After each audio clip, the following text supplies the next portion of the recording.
we get started? Okay. Good morning. Good to be with all of you. We're going to pick up essentially where we left off last time, or return to where we began last time as we continue to look at the story about Jacob and Esau and their mother and father Rebekah and Isaac. But we'll begin with the blessing over study. Baruch atah Adonai, Eloheinu melech haolam, asher kidshanu b'mitzvotav v'tzivanu la'asok b'divrei Torah. Thank you, God, for providing us and joining us to engage with texts of significance and meaning. Good. Anna, we wanted to pick up, good morning, where Diana invited us to go at the end of last session. The question was, if you remember, Diana, you can frame it for us. I'm putting it on the spot, but about intention, the role of intention in this story. Whether Jacob set out to deceive his father, whether Rebekah knew what she was doing, whether Isaac understood, right? These different players, Esau for that matter, in selling his birthright, trading rather his birthright for a pot of lentil soup, what have you. The question was about intention, if you remember. You want to restate the question or elucidate what you were asking about? Well, my initial question was just, does intention matter, or is it relevant at all? And really what I was pointing out is, in the text, we see Isaac lay out certain things for Esau to accomplish.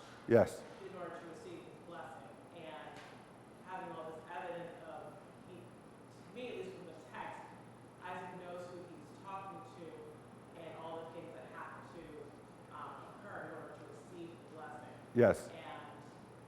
And before my question, we were discussing, well, Jacob essentially takes or steals Esau's blessing. Yes. How is that possible through all the intent and the performance that is necessary in order to receive? Okay. I'll repeat the question. I want to make sure I got it, because it's a little bit different than I had imagined, but it's just two sides of the same coin, perhaps. The question was, as I understood Anna's question, is that when Isaac gives to his firstborn son Esau the charge to go out and find an animal, hunt out an animal, kill it, prepare it, make it into stew the way he likes, we can understand that as a series of tasks that must be accomplished in order to merit his receiving his father's blessing, which he has coming to him because he's the firstborn. That's his birthright. Jacob, with Rebekah's encouragement, enters the scene, provides for this food, but has done none of the things that were involved in procuring it or preparing it, right? Jacob didn't go through the same steps that Esau was enjoined to perform in order to merit the blessing.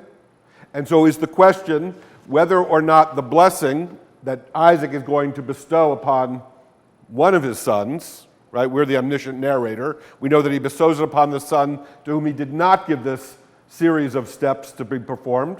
And so there's a question of whether or not whether Jacob merits it or whether he's actually earned it, and whether the blessing is contingent upon intentionally behaving in a way that would earn him such a blessing. Yes? So the question is, if I understand, does the blessing hinge on the intentions or following through with the steps, or is it something that you can sort of trip into just the same? Yes, is that fair? And come upon it. Is the blessing contingent upon the steps? From the text, for me, the blessing is contingent upon the steps. Yes. But it seems like the outcome is actually contingent upon who Shows up. shows up. Did everyone get that? So that's a really nuanced way of understanding it. Was what Isaac enjoins upon Esau. Go out and do these things, these four things. Find an animal, kill it, slaughter it, prepare it, cook it, right? Whether those are sort of ancillary to receiving the blessing, or whether the blessing is actually contingent upon doing those things in an intentional way, such that the person who actually receives the blessing, having not performed those tasks, the younger brother, Jacob, there's a question as to what the role of intention is there. Yes? We'll come back. We'll get. Yes?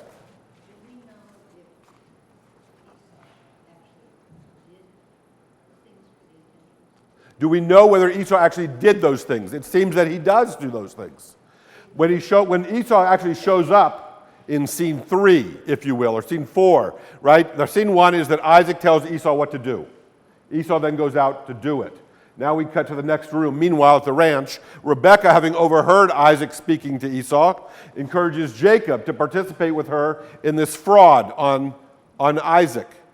Scene 3, Isaac shows up, Jacob shows up in front of Isaac, masquerading as his brother Esau, receives the blessing. Now, scene 4 is that Esau returns, having intentionally performed the acts that his father has encouraged him to do, and he shows up with food, ready to receive his father's blessing, as his father gave him to understand would be coming to him. Right? But the blessing's already been offered. Right? Okay, other question. I thought your question was, Isaac thinks, if you read the text, that he's bestowing the blessing on Esau. But he thinks that he's doing that. And the fact that Jacob's there, does that weigh into it? He still thinks he's giving it to Esau. That was his intention. So if that was his intention. Okay. How does Jacob, with validity, get that? Great. So, That's part of my complex question. understood. All right, so another valence, another facet of this prism is to shine the light on Isaac and whether he intended, right, or whether he intended to give the blessing to Esau. He's convinced that the young man, the son standing in front of him, is Esau. We could debate that given the questions that Isaac poses, but let's allow that Isaac believes that, in fact, it is Esau who stands now in front of him to receive the blessing. And insofar as Jacob intends to give the blessing to Esau, and insofar as he believes he is giving the blessing to Esau, is that the means by which, or the aegis under which, the blessing coheres, or the blessing is efficacious. It actually takes. Right? So that's a different intention. Anyone else want to speak for another character with regard to raising questions about their intention? We certainly could ask what Rebekah's intentions were, right? She's not actually involved in the giving or the receipt of the blessing per se, but she sets the stage for her second son to receive the blessing. She seems to know what she's doing. That seems to be her intention. Yes? After reading all this, I don't blame Esau at all for going off and marrying people that his parents would not like. Okay. He's like, You say that for the camera. you know? All right, so let me repeat that for the camera. Don't lose your thought. The comment was made that he doesn't blame Esau at all for having experienced this a series of events such that he didn't get his blessing, and his mother knew that was happening, and his father, maybe he imagines playing along. We don't fault Esau for then going and marrying women of whom his parents won't approve. Yeah, because all of these standards don't seem to have much stability. They don't apply. Rebekah is constantly deceiving him, and Isaac doesn't stand up for him. He comes and then Isaac says, well, your brother came and deceitfully took your blessing. Sorry, nothing more I can do, Okay, so we're going at the coda to the story, right? Remember the story sort of bracketed by these two phrases referring to to Esau and wives. That we won't fault Esau for going out and hurting his parents or doing something they wouldn't appreciate or approve of, because no love lost. They weren't there for him, right? When Esau needed both his father's blessing and his mother's protection, okay? But we're going to elide with regard to Esau any intention he had or did not have in his hunger, his famine, to swap out his birthright blessing for stew. But Isaac seems to know what's going on. He doubts Jacob 5 times. Okay? Isaac seems to have a sense of what's actually happening. He's got some plausible deniability because he's visually blind and impaired, and he's satisfied by the answers he's given. But Clinton, you want to argue for the fact that Isaac seems to that Isaac seems to understand what's happening, and therefore he intends to give to Jacob the blessing under the pretense or the pretext that he's giving it to Esau. Okay? Anyone else want to speak with regard to intention? What happens later in the story, though? Well, yeah, I would disagree with this particular point because later on when Esau comes, Isaac is really angry, right? He trembles with anger, basically. So he feels like, he says, he deceived me. Plus also, to me, it seems in this particular one, the blessing is meant for Esau because it's not the right blessing. It's not the covenant. It's just a blessing for his son that he loves. Because he gives the right one in the next chapter when Jacob goes to find the wife. He says, well, you have children, you have land. That's the one that Abraham received. This is not the one. It just, you have rain and wine, so you have wealth and power. So he really, he knows that Esau is not the brightest probably. Because another thing that happened, but he loves him as his son. I mean, he clearly, in the previous chapter, it says that father loved Esau, mother loved Jacob. Right, so that's established. The father prefers his older one, impulsive, temperamental, and then I'm saying that Esau is not the rightest one because when he knows that Jacob is going to get the right wife for himself, he goes and marries Ishmael's daughter, who is a brother of Isaac. So it's like, well, wrong choice again. Right. Okay, so Natalie, you're arguing that Isaac, the father, right, understood that, in fact, he did intend it to be for Esau. He was, in fact, sincerely duped. He was, right, hoodwinked. And he did not intend to give the blessing to Jacob. It happened that way. That's how it went down. And subsequent, he tries to make it right or do as best he can. And he gives it to him later. Okay? All right, yes, please. So, the blessing that Isaac is bestowing on either one of his sons, are we assuming that this is going to be something that God is also interfering and giving this blessing, or is it just a, you have my permission type of blessing, something that doesn't have Great question. any, It's a great question. you know, overarching actual, like, I don't want to say supernatural, but like actual implications through God. All right, so let me see if I have the question. The question is, as I understand it, what is God's intention here, right?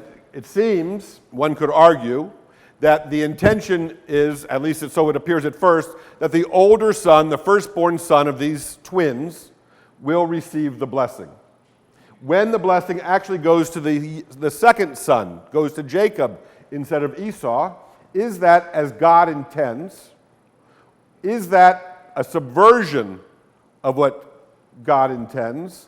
Does the blessing require God's intention to actually be significant? Is that fair? If God intended the blessing for Esau, and if Jacob, in fact, receives the blessing, contra to God's intentions, is the blessing no better than a wish from father to son, but not an actual divine blessing? Thank you. You want to jump in? Are we okay? I'll say, yeah, I could talk about 5 hours on that. Let me say that this raises a very interesting point for how we as, say, Christians think of the idea of blessing or God's presence more generally. To have what we'd call a valid sacrament, to have a sacrament, the Eucharist, if your kids set up bread and wine or cookies and Kool-Aid and say, this is the body of Christ, bread of heaven, is that really a sacrament? No, why not? If I said all the words like normal, the Lord be with you and so on, but instead of bread or a bread-like circular disc, let's just assume that is bread, that's a miracle, some people would say. But if I substituted, and I imagine I could not get in trouble for some things, but if I put cookies and punch out instead of bread and wine, but everything else is the same, is that Eucharist?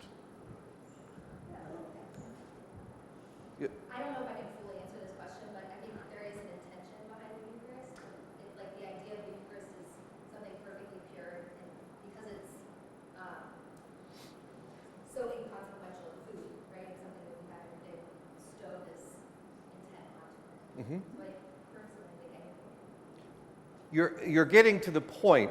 We have, so if a lay person celebrates the Eucharist, is that a, quote, valid Eucharist?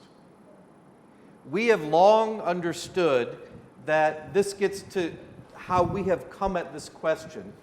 For a sacrament to be valid, and Eucharist is one thing, but what if your kids, like I married them, they're now a new married couple? Well, that's also a sacrament. Or what about ordination? And that really got tricky, because if you get a crazy person just starts ordaining all sorts of other people, you get a problem really fast. And so we've long said you have to have the right person, the authorized person, the bishop, the priest, whatever, the right words, the Eucharist, the liturgy, the right elements, which in this case would be the bread and wine, or it's oil or whatever, and the right intention. I could do, so in that model, I could say all the right words, I could be the ordained person, but if I knew this was just play acting, like we will do, so, here's how we learn to do it, you come up here, it's not a valid sacrament.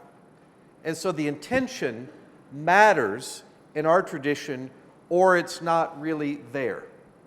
It's not valid is the word, the operative word we use. Not legitimate, not real, not whatever.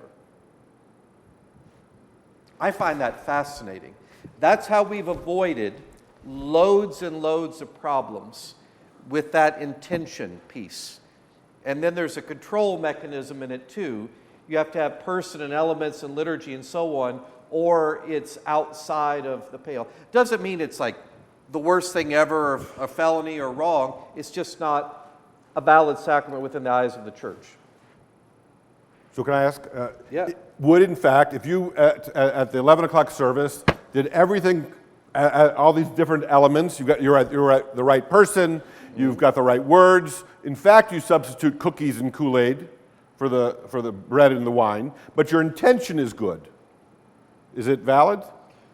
In our church tradition, and I would say Catholic and probably Lutheran and some others, we would say no. If you go to, I had this same question, and it was cookies and punch, and it was a more on the more progressive Protestant wing of the church. Oh yeah, cookies and punch or potato chips and Coke to celebrate on Super Bowl Sunday. And I was like, oh, you pain me deeply to... We think of things differently in the Episcopal Church, because to me that demeans the whole notion of it. Bread and wine are symbolic of a larger meal. They're the things that sustain life. Bread is blood, symbolically. The wine is, the bread is the body. Cookies and punch seem to just destroy that whole notion of it. It's fascinating. It's like you're by substituting cookies and punch with potato chips and soda, it's like the intention almost like is rebalanced. There's less intention. There's less intention, exactly. You've somehow made it not a holy event amongst a holy people. And by the way, I can't celebrate Eucharist on my own. No priest can, no bishop can. There must be at least one other person there. And now that's different from medieval Catholicism, but within our tradition, there has to be a community. So it's a communal event, even if it's 2 or 3 or 1,000. It can't just be one priest doing it alone, because that destroys the whole notion of what we're doing. Daniel? So since you mentioned marriage and other sacraments, getting back to this, what would we do if Anne meant to marry Steve, and they're there at the altar, but Steve's brother, Bob, disguised himself as Steve, and then they said the words to each other? How would we deal with that? This is sort of like what happened here, right? But also we're going to get... You're making us work today. Say that succinctly for everybody. So if we had Anne, who thinks she's marrying Steve, but Steve's brother, Bob, dresses up as Steve and pretends to be Steve, and there they are at the altar, and they say the words and everything, is she then married to Bob instead of Steve, or how would we deal with that? Because we do have kind of impersonation going on here, but also later Does everyone hear the question? we're going to get Rachel and Leah as well. We'll get Rachel and Leah later. Yeah, that's when I would call the attorney to make sure I'm covered. I have two thoughts. One is there's a Hebrew phrase lahavdil, which means from the completely other side. The question there's a category of rabbinic teachings that are called responsa, which is questions that are posed to a rabbi, and then the response that comes back, which builds sort of the civil understanding of law. What do I do in this circumstance? Can I implant a pig's heart to save a life, given that a pig is unkosher, but can I implant that in an Orthodox Jew's body? Is that permissible? All kinds of interesting questions. And a number of questions, lots of questions, came out of times of deprivation, in particular the Holocaust, for instance. In the absence of wine, can we say a blessing over another liquid on Shabbat, on the Sabbath? In the absence of the ability to have the proper wafer and the proper wine, could we, with the intention, substitute something else? And the rabbis answer, yes, you could. Now, that's not to say you should swap out Coca-Cola for wine on a Friday evening, but if you're an alcoholic, so grape juice will work, or even something, they go further, something that you wouldn't normally have at that meal, trying to bring a sense of heightened awareness. We call that kavanah, intention, spiritual direction, in order to account for the fact that if these elements are lacking, but your intention is to be there. If I'm not mistaken, there's a way to participate in the Eucharist, at least that's true when I was here for Christmas Eve, and then went to the cathedral for a Catholic Christmas Eve, and written into their book, maybe it's the same here, maybe I read it here, is that if you are not able to take communion, but you intend to, that's sufficient. It's called, this was a pandemic thing. There is a similar idea that we have in time of deprivation, or if I was on a desert island and all I had available was, coconut juice and fish, would that be sufficient? We would say, in God's economy, yes. Is that normative? No. Right. But if you are unable to come to church for, let's say, 2 or 3 years for health reasons or pandemic, and we make what is called spiritual communion, that is sufficient for a time. Longer term, you'd want to have the real thing, but following your Coke analogy, you have to be old to know that reference. But it would be fine for now. I would say to your question specifically, with that, let's say I discovered after they were technically married, and interestingly, for a wedding, the priest or minister functions as both an agent of the church and an agent of the state. That's not like any other sacrament. It's odd that way. So there'd be a 2-level question there. Probably for the state or Commonwealth of Pennsylvania, it would not be valid because they wouldn't have applied for the marriage license. Right. So that easily solves that one. I'll again leave that to the attorneys. And the other one was, it was not my intention as the authorized person, using the authorized words, to perform the marriage, recognize it is proper, that couple. What I would then argue is, if I had not signed the marriage license, I just would never sign the license, and therefore would never be valid. And if they said, well, you married us, and I would say, well, whatever floats your boat, but I don't consider you married, and would write that and say that to any authorities that needed to. And then it would be a matter of arguing in the courts for a while. Let me add one thing and then okay, please. All right, so let's bring this back to Isaac and Esau. Good. Because Esau says, you did the wrong guy. Are you telling me you have only one blessing? Right. And Isaac says, yeah, so that's to be you. That flies in the face of what you just said about the intention of on whom he was bestowing the blessing. Okay, so that's an answer to Diana's question. What's going on with Isaac?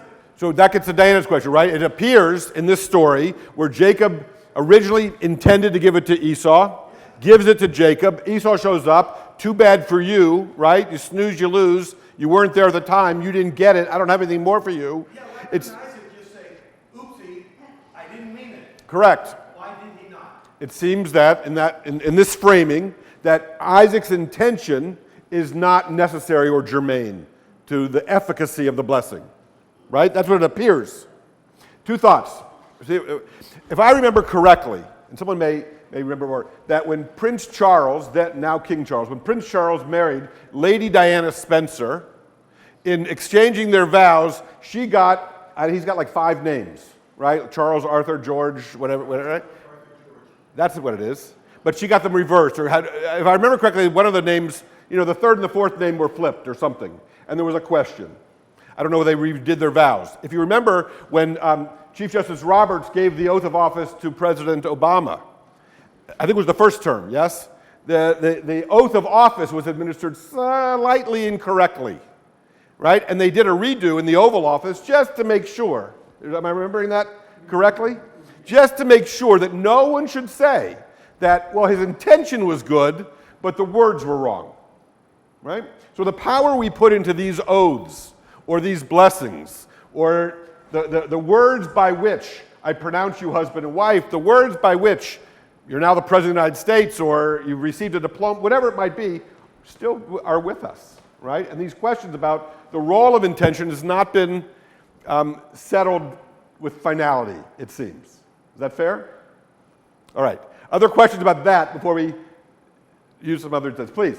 So I think the other part of this is like what happens after, right? So like intention is kind of a twofold street here. There's Isaac's intention, but then there's like what happens to the characters after this is all over?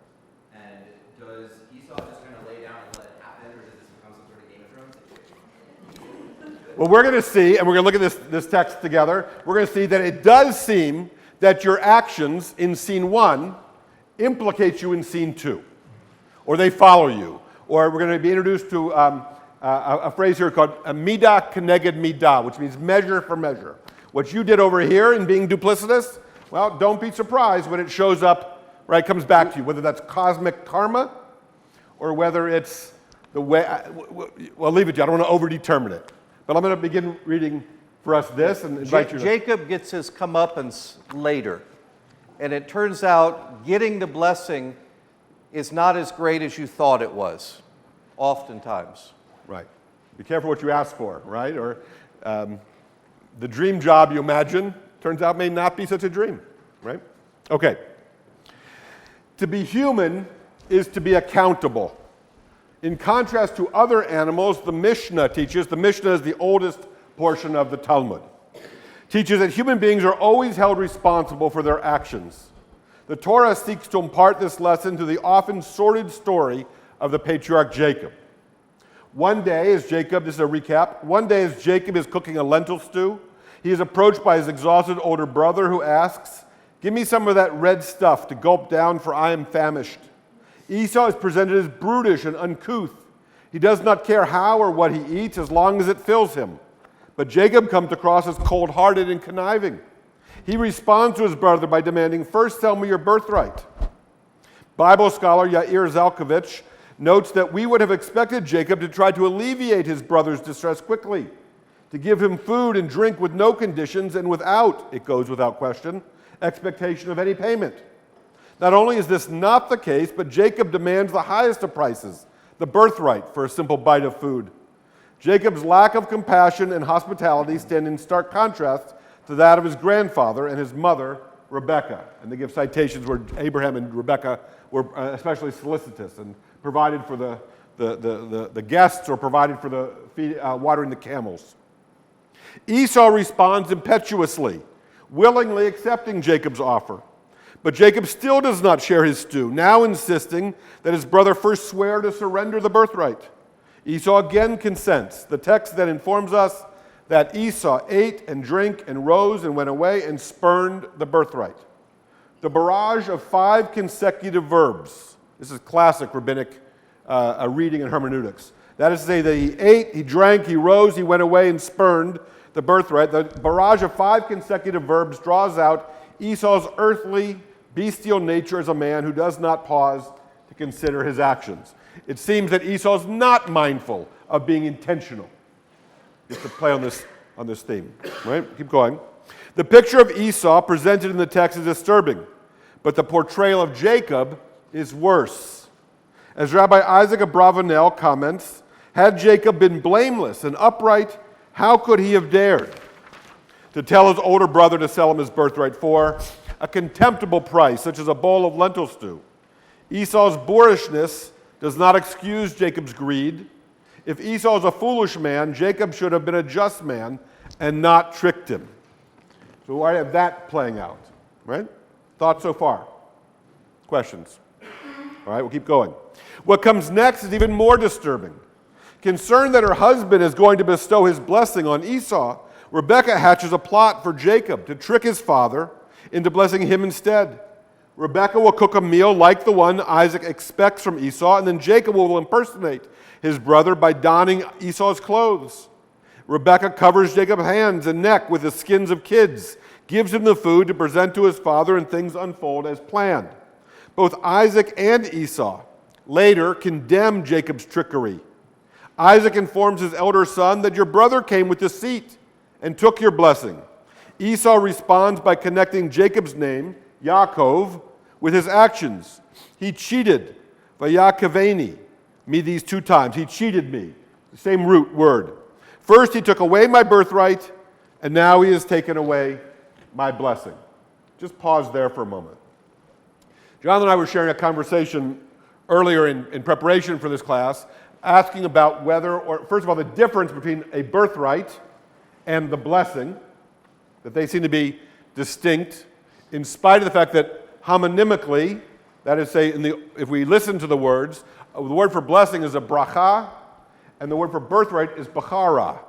And so in the oral tradition, those would have been recognized as flip sides of a word, right? One bracha, berach, is to kneel, is your knee, your berach, and your bachara, it means to be chosen. And so it's the birthright, right? But these words are somehow similar. Or if you just transpose the second and third letter of these 4-letter words, much like Jacob and Esau transpose one another, we have very different meanings. Our conversation was about whether, you want to phrase it, about grace and birthright? Sure. Who do you like, any of these characters? Jacob, Esau, Isaac, Rebekah? Did any of them appeal to you? Is there a deep connection? None of them are really likable to me. The conniving mother, the kind of, silly, non-leader father, the conniving son, and then the son who just doesn't care. Why should any of them get a blessing or a birthright is my question. And why cannot God pick better people? For goodness sakes. Because that's where the line, as we understand it, comes from. That's Jacob, his name changes later to what? Israel. That's the basis of the whole people, the Jewish people, then from which the Christian people spring. These are our ancestors, our forebears, who are not very nice Christian people, godly people, are they?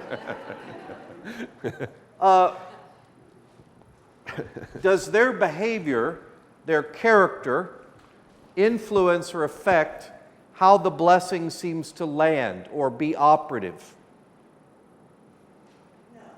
No, at all.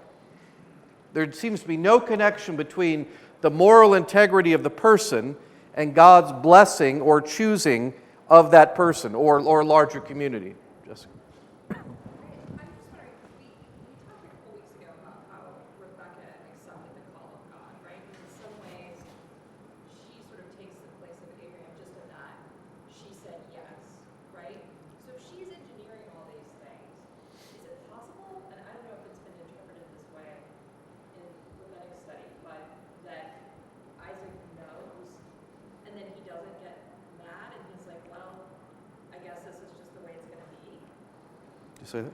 The question is, it seems that that Rebekah, having orchestrated all this, is reliant upon, my addition here, upon Isaac playing along.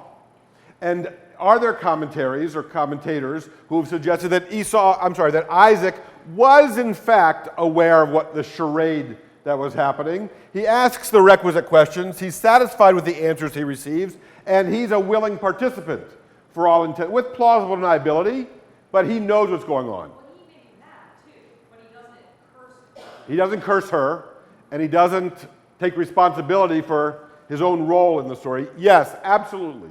There are commentaries that suggest that Isaac is complicit to whatever degree. Yes? Right. Hang on. To a great degree, he just seems to go along, and one hates to say a stereotypical husband. Wherever you want to go eat is fine. Whatever plan you have is fine. I don't want to argue. I don't want to think about it. And he goes along with it. Diana, you were saying? Why does likability have to affect what is just? Why does likability have to affect what is just? Let me phrase it another way. This is the classic Christian way. Who goes to heaven? What's common knowledge amongst Americans? Who goes to heaven if there is such a place? Good people. Not necessarily likable people, good people. Am I good enough to get in? That is not, I don't talk this way very much, a biblical value. That is not in the text of any of the stories. It's not good people. Thankfully, for all of us, that's the case. But with all of these four characters, I wouldn't call any of them good. Natalie and I were just talking. I got tired of watching the show on one of these series because I couldn't connect with any character. Whether they're likable or not, they're all kind of despicable and gross, and I just got tired of them, and I couldn't follow and be engaged with the story because they were so repulsive to me. It's not just likable, there's a sense of moral integrity, one or the other. I would say really the moral part is the important one, of how does God interact with these people. The average person, if you ask, who goes to heaven, it's the good person. What does this story say about where God's blessing lands, or who goes to heaven, or what? It doesn't seem to matter. God's blessing goes where it will. Here is a really, to me, very interesting idea. So God's love, power, mercy, etc., are active regardless of our behavior or even belief. What's the Christian word for that? Grace. Grace. Is there a comparable word with a Hebrew word within Judaism for grace? There's not. Which I find fascinating. But that is the idea to a degree right here. We would say, if I can, birthright, to the extent that it adheres, would be as close as we have. That is to say, that the firstborn, irrespective of who or he in this case, irrespective of the quality of his character, the kind of person he is, the firstborn, given that he arrives in the world with a birthright, is about as close as we have to the notion that you have this coming to you from God because you're here. Because that's the nature of God, right? It's not that, I was clarifying this with Jonathan before. I said, so if I understand correctly, which I did not, don't be confused. If I understand correctly, we have grace from God in the Christian frame because we're human. And Jonathan's retort was, no, you have grace from God because that's who God is, not because you're a human. That's the Christian understanding traditionally, yes. Right?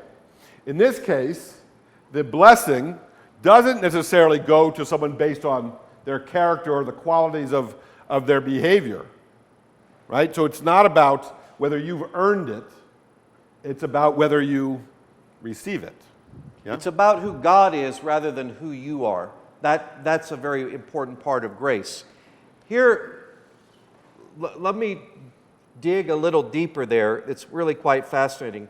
God, within the story within Judaism and within Christianity, God's power, presence seems to be active despite our motives or intention or character, which rubs me the wrong way. And it does most people, because that's not fair, right? I did all this stuff, I was good, and that person's a jerk. Right. So why horrible. be good? Right. And that's just wrong. That's not just. It's not fair. God isn't fair in that framework.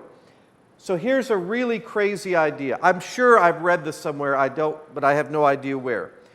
A similar idea, I would say, Jesus uses this story of Jacob and Esau, Isaac and Rebekah, and takes that idea of God's active grace and goes a million miles beyond it.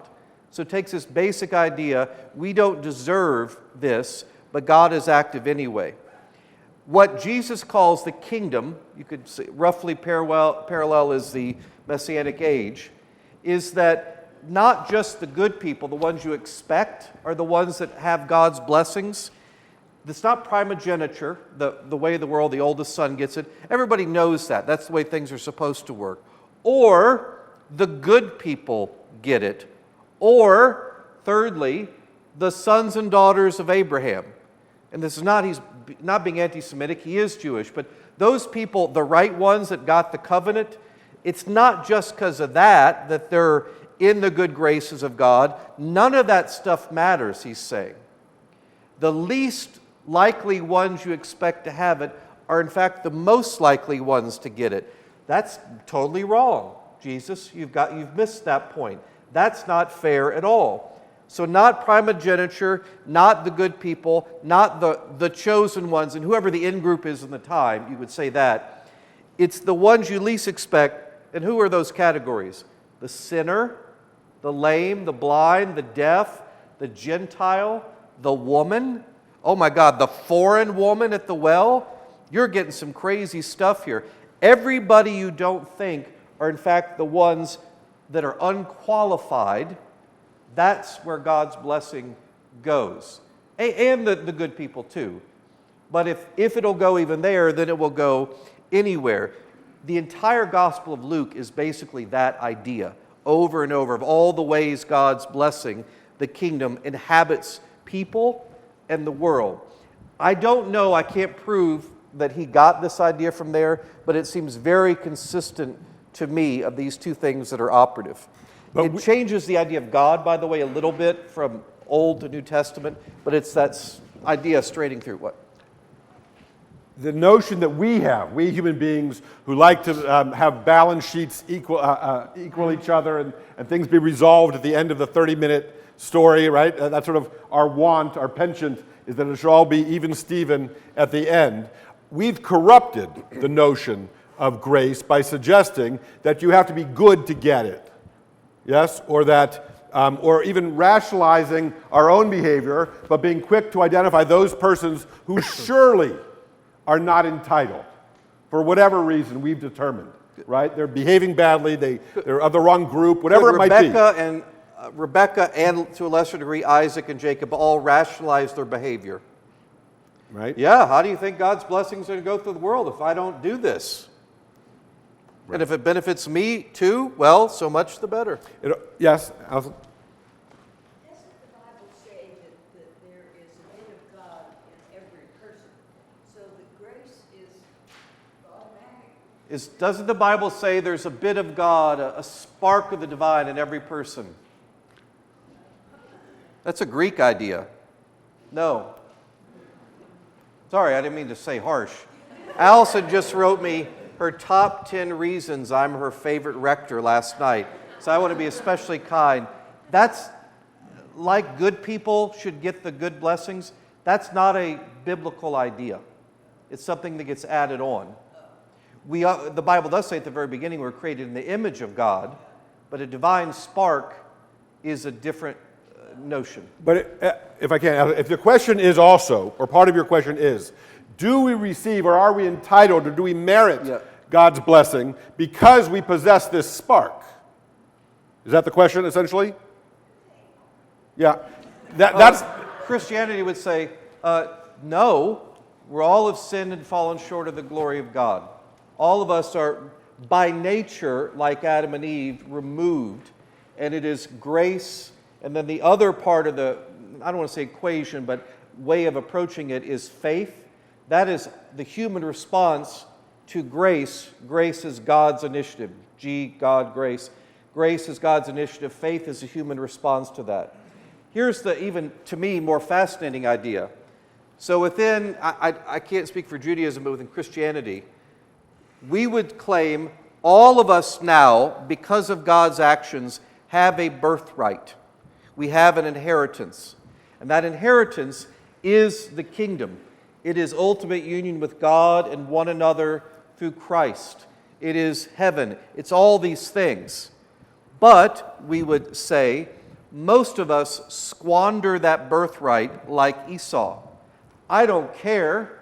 I'd rather live for the now and trade it for a bowl of that red stuff, power, money, sex, drugs, rock and roll, whatever the thing is at the time, security, rather than this.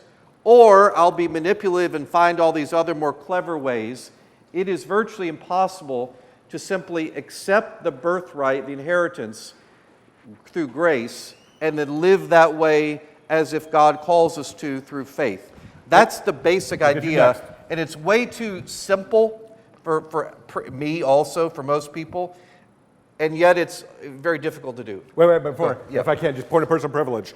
And Allison, in answer to your question, I would say that the Jewish response, the question being, do we have birthright or grace? Do we have God's blessing because we contain a bit of divinity within us, and thereby, like knows like, it's a magnetic force that has it coming to us. God recognizes that divine spark, whatever. The Jewish response, I believe, would be akin to suggesting that's a nice, pat, clever way of understanding it, and it's our want to be able to explain how it is that this mystery of grace or this mysterious birthright or divine blessing or divine countenance or our relationship with God, we want to somehow give an explanation to it. And so that satisfies. But it's our feeble effort at trying to explain the inexplicable. It's our finite effort at describing an infinite reality. It's the mortal or human effort at giving explanation to something which is beyond our ken. Does that make sense? So it works. Okay, you know that we can come up with nice reasons for why we should behave the way we do or why the world is the way it is. It's not so different than the laws of kosher that are in the book of Leviticus, when you've heard them explained, or you may understand them as, well, they didn't have refrigeration then, and so we know now about trichinosis, and therefore pork was forbidden, but now it's permissible. Well, it may be that that's actually what the authors understood or failed to understand back then. But the traditional understanding would be that's immaterial whether it's right or wrong. It misses the point. We don't eat those foods because God said not to eat those foods. And whether or not you can understand it or whether or not you can apply and lacquer over it a humanly obtainable understanding is immaterial. It exists before. Now, we actually know something by some recent biblical scholarship, and you know this from your own experience. We now know that the reason that bacon was prohibited in the book of Leviticus is because it's simply too delicious. Okay. I'm really struck by the explanation of the Hebrew birthright and blessing, and that word, it appears to me as if there's a beautiful picture within this story that does really align with Jesus and the parables especially. Like this idea of human nature existing, then this idea of, did you say it was kneeling before? Well, the root of the word blessing in Hebrew references the knee, so bending the knee. So this idea of submission, I think, is important, and it goes along with this idea of grace, that we don't have to act, there's not maybe works as we're describing, but there is an act of submission that's required in order to receive that blessing. That's beautiful. So the comment was made that the word blessing, which is berach or bracha, right? Baruch atah Adonai, blessing, is related to the word for berach, which is your knee, which is to say bending your knee or submitting, and that there's a connection there. In order to receive a blessing, there has to be at least an acknowledgement, right, before whom you stand, or with what's going on there. And failure to recognize that, maybe then there isn't a blessing. Maybe it's just words. Yeah? Excellent.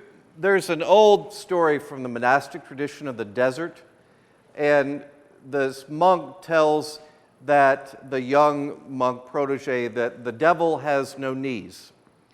And he's like, what are you talking about? I'm modernizing the story a bit. What are you talking about? And he said, because the devil never acknowledges God as God. It's an adversary, it's an annoying person, whatever, and so will never kneel. And because the devil has never knelt, he has no knees. He is incapable of submitting to the presence of God that way. That's neat.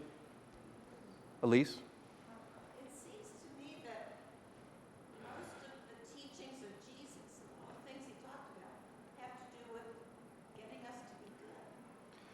So does it matter? It seems to her that most of the teachings of Jesus have to do with being good. I would say I don't agree with you on that. I don't think it's because what does it mean to be good? What do most of the teachings, the parables of Jesus, are about? It's a radical realignment towards God. I would say, and being good is a secondary part of that. If I can. It's reorienting.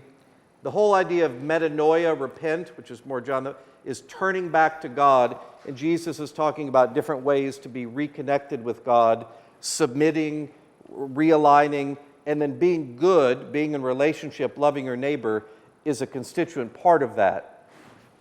At least let me see if I can help square the circle from my point of view.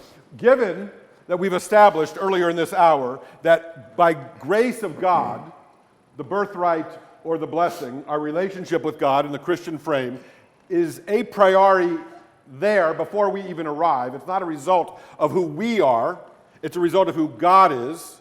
In spite of our wanting to suggest that good boys and girls go to heaven and right, you do the right thing and God will reward you with this, Jonathan's suggesting that the radical nature of Jesus' message is that irrespective of who you are and how you behave, God has this prepared for you, or you have this coming to you, which then requires us to say, well, then why be good?